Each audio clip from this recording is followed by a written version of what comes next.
الرحمن الرحیم۔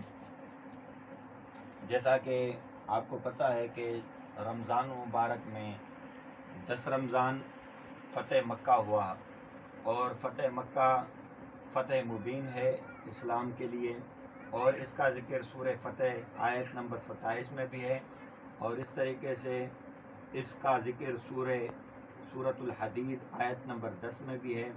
اور اصل اس کے اسباب کیا بنے؟ 6 ہجری میں صلح حدیبیہ ہوئی۔ صلح حدیبیہ کے مقام پہ ایک صلح ہوئی، اور اس صلح حدیبیہ میں جو باتیں ہوئی تھیں مختصر طور پہ اس کی طرف میں آپ کو لے چلتا ہوں۔ صلح حدیبیہ میں قبائل عرب کو یہ اختیار دیا گیا تھا کہ مسلمان اور قریش میں سے جس کے حلیف بننا چاہیں بن جائیں۔ چنانچہ بنو خزاعہ مسلمانوں کے حلیف بن گئے اور بنو بکر قریش کے حلیف بن گئے۔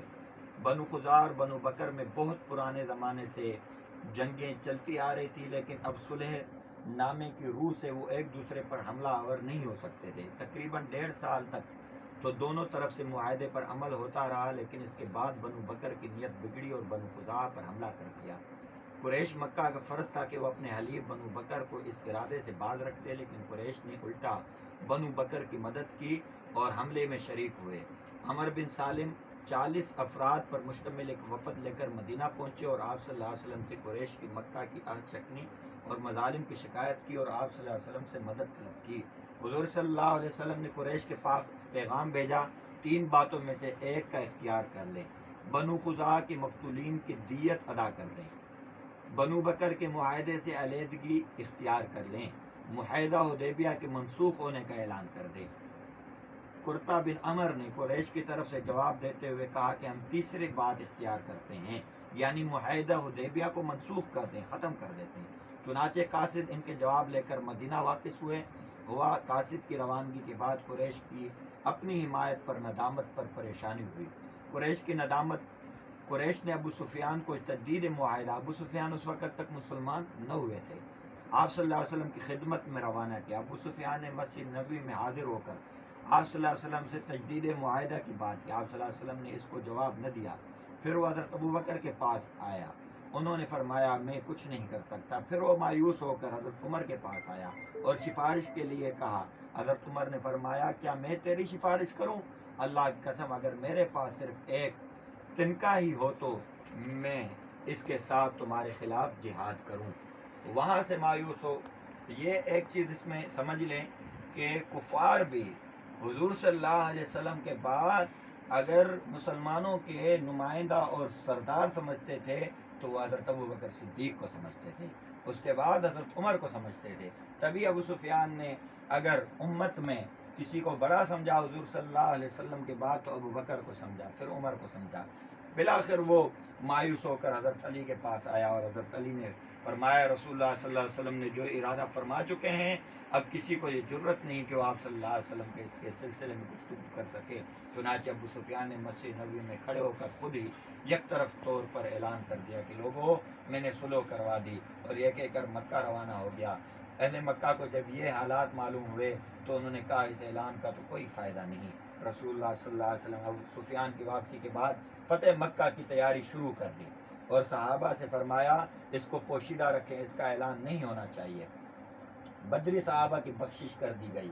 اسی دوران حضرت حاطب بن ابی بلتہ نے اہل مکہ کے نام ایک خط لکھا جس میں رسول اللہ صلی اللہ علیہ وسلم کی فتح مکہ کی تیاری کی اطلاع دے دی گئی، اور یہ خط روانہ کر دیا گیا، اور حضرت حاطب کو بلوا کر پوچھا، وحی کے ذریعے حضور صلی اللہ علیہ وسلم کو اس خط کا معلوم ہے؟ انہوں نے جواب دیا اے اللہ کے رسول آپ صلاح دینے میں جلدی نہ فرمائیں، میرے اہل و عیال مکہ میں ہیں۔ اور حاطب جو حضرت حاطب رضی اللہ تعالیٰ ہے یہ بدری صحابیوں میں سے ہے، بدری صحابی ان کے لیے، اور انہوں نے یہ خط بھیج دیا، اور حضور صلی اللہ علیہ وسلم نے کیا فرمایا تھا کہ اس کو پوشیدہ رکھنا ہے، پر انہوں نے اس بات کو چھوڑ کر وہاں خط بھیج دیا۔ حضور صلی اللہ علیہ وسلم نے ان کو منگوایا، ان سے پوچھا کہ آپ نے ایسا کیوں کیا؟ اس نے کہا کہ میرے اہل و عیال وہاں پہ، اگر جنگ ہو بھی جاتی ہے تو کم سے کم میں اپنے اہل و عیال کو بچا سکوں گا، تو قرابت داروں کی وجہ سے اپنے اہل و عیال کو محفوظ رکھنے کے لیے میں نے یہ کیا ہے۔ اور یہ صرف اس پر یقین کیا ہے کہ مسلمانوں کو تو جب اس بات کو اگر مسلمانوں نے حملہ کر بھی دیا کیونکہ حضرت حاتب فرما رہے تھے مسلمان اگر حملہ کر بھی دیا تو مجھے اپنے اللہ پر یہ یقین اور اعتماد ہے کہ مسلمان فتح یاب ہوں گے، ان کو تو نقصان ہوگا ہی نہیں۔ تو اس طریقے سے خدا قسم میں نے دین سے مرتد ہو کر اور اسلام کے بعد کفر سے راضی ہو کر ہرگز یہ کام نہیں کیا ہے، بلکہ میں مومن ہی ہوں، میں اب بھی اسلام کی شیدائی اور فداکار ہوں۔ نبی کریم صلی اللہ علیہ وسلم نے یہ سبب سن کر ارشاد فرمایا، حاتب نے تمہارے سامنے سچ سچ بات کہہ دی ہے۔ چنانچہ آپ صلی اللہ علیہ وسلم نے معاف کر دیا اور فرمایا حاتب بدر کے مجاہد ہیں، اور اللہ نے شرکائے بدر کے لیے ارشاد فرمایا، ترجمہ، تم جو چاہو کرو، اللہ نے تمہاری بخشش فرما دی ہے، یعنی اللہ رب العزت ان کی پکڑ نہیں فرمائیں گے۔ اس طریقے سے جنگی تدابیر کر دی گئی اور نبی کریم صلی اللہ علیہ وسلم 10,000 کی جمعیت لے کر مکہ روانہ ہوئے۔ یہ رمضان کی 10ویں تاریخ 8 ہجری اور جنوری 630 عیسوی بعد نماز عصر کا واقعہ ہے۔ ازواج مطہرات میں حضرت ام سلمہ اور حضرت میمونہ آپ صلی اللہ علیہ وسلم کے ساتھ تھیں۔ مقام ذوالحلیفہ یا مقام جحفہ میں حضرت عباس اپنے اہل و عیال سمیت مدینہ کی طرف ہجرت کرتے ہوئے ملے۔ حضرت عباس جو حضور صلی اللہ علیہ وسلم کے چچا ہیں نے سامان مدینہ منورہ بھیجا اور خود لشکر اسلام کے ساتھ مکہ روانہ ہو گئے۔ مقام ابوا میں آپ صلی اللہ علیہ وسلم کے چچا زاد بھائی حضرت ابو سفیان بن حارث اور پھپھو زاد بھائی حضرت عبداللہ ابن امیہ مکہ سے مدینہ کی طرف ہجرت کرتے ہوئے ملے۔ آپ صلی اللہ علیہ وسلم کے ہاتھ پر مشرف اسلام ہوئے۔ مقام کو ید میں پہنچ کر آپ صلی اللہ علیہ وسلم نے صحابہ کرام کی مشقت کے خیال سے روزہ افطار کیا اور صحابہ نے بھی آپ کی اتباع میں روزہ توڑ دیا۔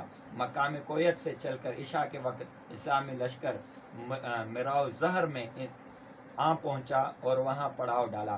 اس بات سے یہ بھی معلوم ہوتا ہے کہ رستے میں حضرت ابو سفیان نے اسلام قبول فرما لیا تھا اور حضرت عباس نے بھی اسی طریقے سے اسلام قبول فرما لیا۔ پھر آپ صلی اللہ علیہ وسلم نے دشمن پر رعب ڈالنے کے لیے حکم کیا، سارے قبائل اپنی الگ الگ آگ روشن کر دیں۔ اس طرح سارا صحرا روشن ہو گیا۔ یہ جنگی ایک تدبیر تھی۔ حضرت ابو سفیان کا قبول اسلام اور اعلان امن۔ اگلے دن صبح کو ابو سفیان آپ صلی اللہ علیہ وسلم کی خدمت میں حاضر ہوئے اور مشرف اسلام ہوئے۔ شروع میں ابو سفیان کو اسلام کے متعلق کچھ تذبذب تھا، لیکن بعد میں وہ تذبذب دور ہو گیا اور پھر اسلام کے لیے انہوں نے بڑی قربانیاں دی۔ حضرت عباس نے آپ صلی اللہ علیہ وسلم سے کہا، اے اللہ کے رسول، ابو سفیان مکے کا سردار ہے، آپ صلی اللہ علیہ وسلم اس کے لیے کوئی امتیاز عطا فرما دے۔ آپ صلی اللہ علیہ وسلم نے فرمایا، اعلان کر دو، جو شخص ابو سفیان کے گھر میں داخل ہوگا وہ امن والا ہوگا۔ ابو سفیان نے کہا، اے اللہ کے رسول، میرے گھر میں سب آدمی کہاں سما سکتے؟ آپ صلی اللہ علیہ وسلم فرمایا، جو شخص مسجد حرام میں داخل ہوگا وہ بھی مامون ہوگا۔ ابو سفیان نے فرمایا، مسجد میں بھی زیادہ گنجائش نہیں۔ تو آپ صلی اللہ علیہ وسلم فرمایا، اچھا، جو آدمی اپنے گھر کا دروازہ بند کر کے بیٹھ جائے گا اس کے لیے بھی امن ہوگا۔ پھر حضور صلی اللہ علیہ وسلم نے حضرت عباس سے فرمایا، ابو سفیان کو پہاڑ کی چوٹی پر لے جا کر کھڑے ہو جاؤ تاکہ لشکر اسلام کو بخوبی دیکھ سکوں۔ یعنی لشکر اسلام کے معائنے کا جو کام دیا گیا وہ حضرت عباس اور حضرت ابو سفیان رضی اللہ تعالیٰ عنہ کو اسلام قبول کرتے ہی سنبھالنے کے لیے دے دیا گیا۔ دوسرے دن مکے کی طرف روانگی کا اعلان ہو گیا۔ 10,000 قدسیوں کی پاک باز جماعت یک کے بعد دیگر جوگ در جوگ گزرنے لگے تو ابو سفیان اور دنگ رہ گیا اور کہا، تمہارے بھتیجے کا ملک بہت بڑا ہو گیا ہے۔ حضرت عباس نے کہا، یہ بادشاہت نہیں بلکہ نبوت ہے۔ جو قبیلہ سامنے سے گزرتا ابو سفیان پوچھتا جاتا یہ کون سا قبیلہ ہے؟ حضرت ابو سفیان کو حضرت عباس بتلاتے جاتے یہ فلاں قبیلہ ہے۔ اس طریقے سے لشکر در لشکر وہ مکہ کے اندر داخل ہوتے رہے اور حضور صلی اللہ علیہ وسلم فتح یابی کی صورت میں مکہ کے اندر داخل ہوئے۔ اور اب نبی کریم صلی اللہ علیہ وسلم نے حضرت خالد بن ولید کو ایک دستہ دے کر حکم دیا کہ تم مکہ کے زیرین حصے کی جانب سے داخل ہونا اور کسی کو قتل نہ کرنا۔ ہاں، آگے کوئی خود حملہ کرے تو دفاع کی اجازت ہے، یعنی حملے کا حکم نہ تھا بلکہ دفاعی صورت اختیار کرنے کی اجازت تھی۔ اور اسی طریقے سے حضرت خالد نے دفاعی صورت اختیار کرتے ہوئے مکے کے اندر داخل ہوئے اور مکہ مکرمہ میں داخل ہو کر سب سے پہلے آپ صلی اللہ علیہ وسلم نے اپنی پھپھی ام ہانی رضی اللہ تعالیٰ عنہ کے گھر تشریف لے گئے اور وہاں پہ غسل فرمایا، 8 رکعت نماز ادا کی۔ اس کے بعد آپ صلی اللہ علیہ وسلم مسجد حرام میں آئے اور خانہ کعبہ کا طواف کیا اور خانہ کعبہ کے ارد گرد 360 بتوں کا انبار لگا ہوا تھا۔ آپ صلی اللہ علیہ وسلم ایک ایک بت اپنی چھڑی کی نوک سے اٹھا کر پھینکتے اور فرماتے جال حق و ذاق الباطل ان الباطل کان زہوقا، کہ حق آ گیا اور باطل چلا گیا، بے شک باطل کے لیے جانا ہی تھا۔ اور بت منہ کے بل اوندھے گرتے جاتے۔ طواف سے فارغ ہو کر عثمان بن طلحہ سے خانہ کعبہ کی کنجی لی، اور یہ عثمان بن طلحہ وہ ہے جس نے حضور صلی اللہ علیہ وسلم کو کعبۃ اللہ کے اندر داخل ہونے نہ دیا تھا۔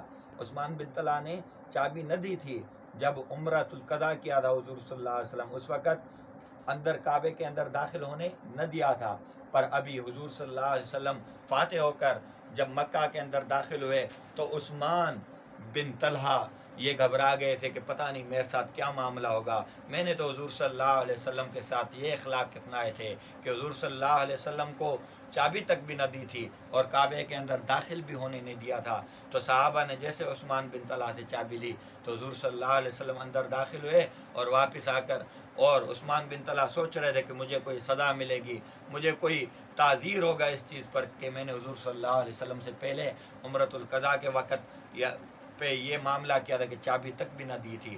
پر حضور صلی اللہ علیہ وسلم جب باہر تشریف لائے تو حضور صلی اللہ علیہ وسلم نے اپنے اخلاق کا اعلیٰ مظاہرہ کیا اور عثمان بن طلحہ کو وہ چابی واپس فرما دی اور کہا کہ یہ چابی آپ ہی کے پاس ہوگی۔ عثمان بن طلحہ نے یہ اخلاق حضور صلی اللہ علیہ وسلم کے دیکھے تو حضور صلی اللہ علیہ وسلم سے عرض کی، اے اللہ کے رسول اپنا ہاتھ مبارک آگے بڑھائیں اور میں آپ کے ہاتھ کے اوپر بیعت کرنا چاہتا ہوں، اور آپ کے ہاتھ کے اوپر بیعت کر کے میں مسلمان ہونا چاہتا ہوں، اور کلمہ پڑھ کر مسلمان ہو گئے۔ اور میں آپ کو بتاتا چلوں کہ اس وقت جو چابی ہے یہ چابی کعبۃ اللہ کی اگر عثمان بن طلحہ کی خاندان کے اندر وہ شخص موجود ہے، اس شخص کے پاس وہ چابی ہے، یہ اگر عثمان بن طلحہ کے خاندان سے ہے۔ اور حضور صلی اللہ علیہ وسلم جب باہر آئے تو کچا کچ جو مجمع کھڑا تھا حضور صلی اللہ علیہ وسلم نے اس میں خطبہ ارشاد فرمایا، اور فرمایا خطبے کے بعد آپ صلی اللہ علیہ وسلم قریش مکہ کی طرف دیکھا اور فرمایا، قریش کی جماعت تمہارا کیا خیال ہے کہ میں تمہارے ساتھ کیا سلوک کروں گا؟ قریش نے کہا کہ ہم آپ سے بھلائی کی توقع رکھتے ہیں، کیونکہ آپ صلی اللہ علیہ وسلم ہمارے شریف بھائی ہیں اور شریف بھائی کے بیٹے ہیں۔ آپ صلی اللہ علیہ وسلم فرمایا آج تم پر کوئی ملامت نہیں، جاؤ تم سب آزاد ہو۔ اور یہ حضور صلی اللہ علیہ وسلم کی یہ فتح مکہ کی پوری کہانی ہے، رویداد ہے۔ اور فتح مکہ کے بعد اکثر قریش مسلمان ہو گئے، لیکن بعض اپنے کفر اور بت پرستی پر قائم رہے، لیکن کسی کو زبردستی اسلام میں داخل کرنے کی کوشش نہ کی گئی، بلکہ ہر کسی کو اپنے حال پر چھوڑ دیا ہے۔ چنانچہ جب انہیں اسلام سمجھنے کا موقع ملا تو ایک کے بعد دیگرے سب کے سب مسلمان ہوئے۔ فتح مکہ کے ایک بہت ہی بہترین واقعہ ابو جہل کے بیٹے کا ہے۔ ابو جہل کا بیٹا جو اس وقت اسلام نہ لایا تھا، وہ بھی ڈر کے مارے مکہ چھوڑ کر بھاگنے لگا اپنے خاندان کے ساتھ، پر وہ جب بیڑی میں بیٹھا اور چلنے لگا تو آگے جا کر موج آ گئی، اور ان موجوں کے اندر پانی کے لہروں کے اندر کشتی جو ہے ہلنے لگی اور یہ خطرہ ہوا کہ کشتی ڈوب جائے گی۔ پر جب کشتی ڈوبنے لگی تو ابو جہل کے بیٹے جو بعد میں صحابی رسول بنے ہیں وہ اپنے خاندان کے ساتھ پکارنے لگے اپنے بتوں کو، کہنے لگے یا لات یا منات یا لات یا منات، اس طریقے سے پکارنے لگے۔ تو کشتی میں جو بقایا مشرکین مکہ بیٹھے ہوئے تھے انہوں نے کہا یہاں پہ ان کو نہ پکارو، یہاں پہ تم اللہ کو پکارو۔ اور اسی کو اللہ رب العزت نے قرآن مجید کے اندر فرمایا ہے کہ جب ان کے اوپر تکلیف آتی ہے تو یکسو ہو کر ہی اللہ کو پکارتے ہیں، جب ان کو خوشی ملتی ہے تو اپنے بتوں کی طرف چلے جاتے ہیں۔ تو یہ انہی طریقوں کے واقعوں کی طرف اللہ کا ارشاد اور اللہ کا اشارہ ہے۔ تو جب اس نے یہ بات سنی تو اس نے یا اللہ کہنا شروع کیا۔ بالآخر وہ موجے اور پانی تھم گیا اور کشتی ٹھہر گئی۔ تو انہوں نے کہا اس کشتی والے کو کہ مجھے واپس کنارے پر اتارو۔ کنارے پر اتارنے کے لیے اس نے کہا ہم چل رہے ہیں اپنے مقام کی طرف جہاں ہم نے چلا، انہوں نے کہا اپنے پیسے مزید آپ لے لیں اور مجھے واپس چھوڑ دیں۔ بالآخر انہوں نے کشتی گھمائی اور گھما کر انہوں نے ان کو واپس مکہ چھوڑا۔ اور یہ شخص جو ابو جہل کا بیٹا ہے، ایک دشمن اسلام کا بیٹا ہے، پر اللہ رب العزت جس کو ایمان نصیب فرما دے وہ ان کو ایمان نصیب ہوا اور وہ صحابی رسول بنے، حضور صلی اللہ علیہ وسلم کی بارگاہ میں آئے، اپنے گھر والوں سمیت اسلام کے اندر داخل ہوئے، بیوی بچوں سمیت اسلام کے اندر داخل ہوئے، اور حضور صلی اللہ علیہ وسلم کو سارا واقعہ بیان فرمایا اور فرمایا کہ جو اللہ ہمیں ان طغیانیوں کے اندر، سمندر کی طغیانیوں کے اندر بچاتا ہے، تو وہ ہمیں اس زمین کے اوپر بھی ہماری مدد فرمائے گا۔ اس لیے جو بت ہمارے وہاں پہ کام نہیں آتے تو ہمارے یہاں کہاں سے کام آئیں گے؟ مجھے توحید سمجھ میں آ گئی ہے، مجھے اسلام سمجھ میں آ گیا ہے۔ ادھر پہ میں ایک مسئلہ بیان کرتا چلوں کہ بہت سارے لوگ وہ نعوذ باللہ ثم نعوذ باللہ اس قسم کے الفاظ کہتے ہیں کہ ابو جہل کے نسل کے اوپر لعنت ہے، یا نعوذ باللہ ثم نعوذ باللہ خاندان ابو جہل پر لعنت ہے۔ یہ قطعاً حرام ہے، کیونکہ خاندان ابو جہل کے اندر صحابی رسول موجود ہے، خاندان ابو جہل کے اندر ان کی گھر والی صحابیہ رسول موجود ہے، خاندان ابو جہل کے اندر ان کے نواسے اور نواسیاں موجود ہیں۔